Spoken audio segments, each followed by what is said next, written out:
sumabak sa totoong hamon ng buhay, our first team. Napanood natin ang kanilang teleserye na totoong buhay ng Pinoy Big Brother Housemates Batch 1. Please welcome Rico Morera, Francine Fajardo, Say Alonso, and PBB Grand Winner, Nene Tamayo.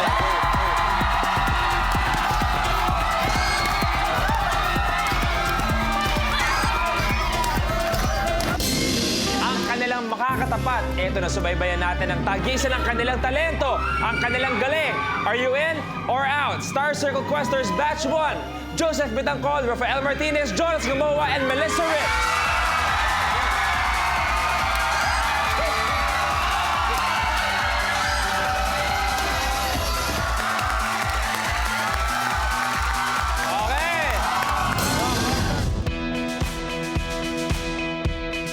Ito, unang-una si Francine. Makulit talaga siya. As in, hindi ko alam dati, pinakita lang sa amin ni Big Brother yung ginawa niya doon ng kalokohan na tumatakbo siya na. Tutut! Nga pala si Francine Pardo, ang kaosa ng bayan! Kasi Rico, naalala ko, tumalon siya sa punang nakalapel. So sabi niya, anong ginagawa mo, Rico? O nga pala si Rico Barrera, the hunk ng Pinoy Big Brother Season 1. Kaya naalala ko sa kanya yung pinaka-best na part. Doon tayo lagi nag-uusap sa swimming pool. Tapos nasulat natin yung kanta ni Sam. Yung title nga nun is Magmahal Muli. Hi! Ako si Say Alonso, ang original Kikay housemate ng Pinoy Big Brother. Naalala ko si Nene, naka-yellow pa. Ay, oo! Ang kinis-pinis naman nito, sabi ko Sobrang gano'n. sexy. Tension! Hi! Ako po si Commander Nene!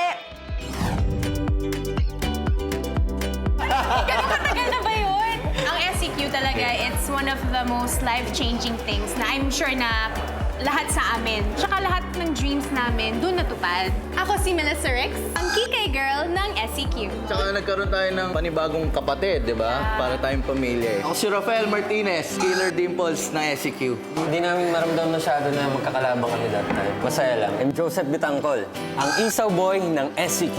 Hindi kasi natin tinrato na parang contest. In-enjoy lang namin. Ako si Joros Gamboa, ang magpapanalo sa Minute to Win It sa SEQ. Kaming mga housemates ni Kuya, Ay palaban at hindi uurungan ang mga task na yan. Yung mga challenges pa kaya dito sa Minute to Win It? Sisiw lang yan, kaya kayo mga taga-SCQ, Out na kayo!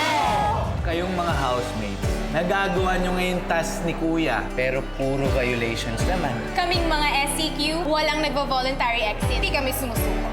Kaya sa challenges ng Minute to Win It, Siguradong kayo'y may evict. Kayo, extra close kayo sa puso ko. Galingan niyo mamaya, ha?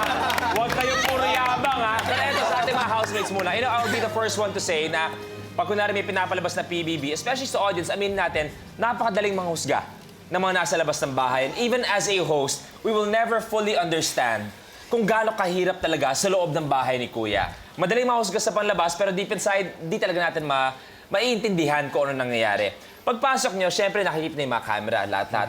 How long bago kayo nakapag-adjust na medyo normal na talaga ang yung way of living, yung mindset nyo sa loob ng bahay ni Kuya? Akan siguro after mga 2 months pa.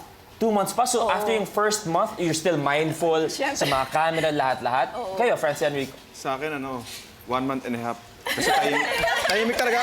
Umpisa nahihiya ako eh. Nahihiya ako nung umpisa.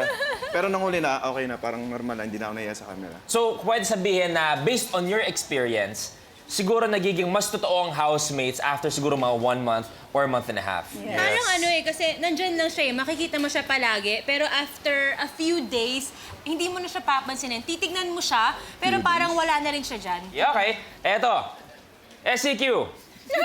Kayo! Kayo! Tingin nyo, iba yung pinagdaanan nyo rin. Siyempre may mga tasks din sila, may mga challenges din sila. Pero kayo rin, ano tingin nyo magiging lamang nyo ngayong umaga versus sa housemates? Sanay kaming laitin ng mga judges. Matibay. Matibay. Walang hiya kami. Kaba, kung usapan kaba, tingin nyo nakakaramdam pa kayo ng kaba o medyo mas buo na ang loob nyo? hindi, 10 years ago, tinuruan kami ng host namin na maging matatag. Yun ang pwede niyo sabihin. Seryoso. Seryoso ha, kaya kong sabihin. Alam Si mo, kay Jody, ang alam dami nyo- namin Oo, yung sinasabi ko nga, ay marami kayong pwedeng ipagmalaki sa inyong mga individual careers. Pero at the end of the day, Yung host di ba, ipagmalaki nyo na ang gwapo na naging host nyo.